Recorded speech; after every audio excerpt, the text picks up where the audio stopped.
This is another hot take I'm giving, but this is why I prefer traditional banking over digital banking. Now, don't get me wrong, I love digital banks. I love what we have in Nigeria. Like, I love them so much. I love really all those apps, but for me, I prefer traditional banking, and let me just explain why. Maybe talk about some things about fintech apps as well. Now, the main problem I have with digital banking is simply the lack of bank branches. Just think about it. Your favorite digital banking apps do not have any physical branches that you can go to should you have any problems. And even if they did have branches, the problem is that they may only be designated in one state. A good example would be a service like Kuda Bank.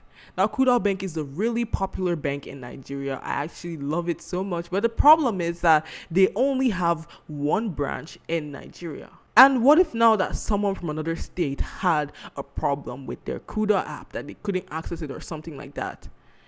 This person obviously cannot just go to Lagos just to resolve their problem. Like, it would not even be worth it. Like, if you ask me. Another thing about traditional banking is that it's more structured than the digital banks. They have a stronger structure. They have something that is deep rooted compared to digital banks, because we see all these banks that you hear them after some time, they close down, they're having issues and all that stuff like that compared to the traditional banks. In fact, I've had conversations with some people about, hey, you want to use digital banks like OPay or Kuda or something, and their response is like, what happens if these banks close down? What happens if something should happen and I don't have any branch to go to? What will I do in that case? And those points are actually really valid if you ask me. But the main selling point of these fintechs is simply convenience. Now think about it.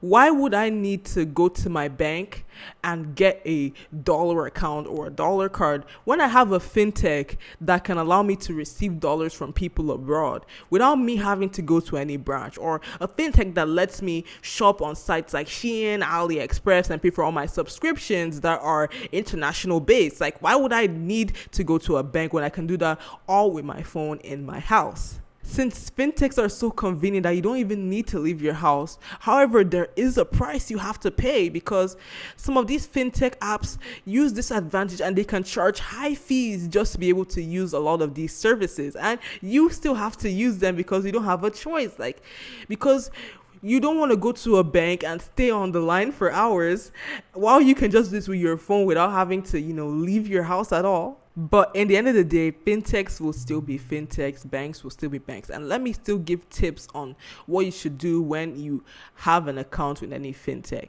Basically, when you use any fintech app, invest whatever you can afford to lose with these apps. Do not put in large amounts of money, because these apps may have situations where you will not access your money at all and you'll be crying, why would I put this large amount of money? For me, I never put large amount of money in any of these fintech apps I have. I always put small amounts that I know that if something should happen, even though I'll be pained, but I will not be as pained as someone who put in ₦1,000,000 that they had and they can't access it at all. If you get what I mean.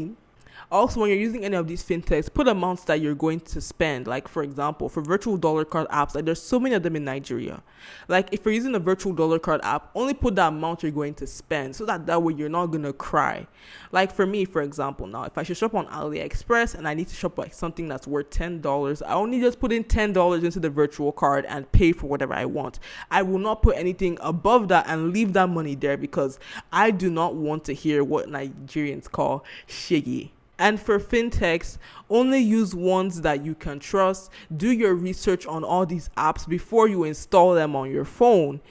You may see bad reviews of all these apps, but a bad review does not mean that the app is bad itself. But like, if you see that one app has way more bad reviews than good reviews, then I think you should run away. If you're not sure on what fintech to use, ask friends around. Like, ask any friend if they use any of these apps, which one do they recommend, and use whatever they recommend, okay? In the end of the day, I'm still open to still using these digital banks and fintechs. Like, I really love them so much. Even though I talked about this traditional banking thing, I still will use fintechs. But anyway, that's all for today's video.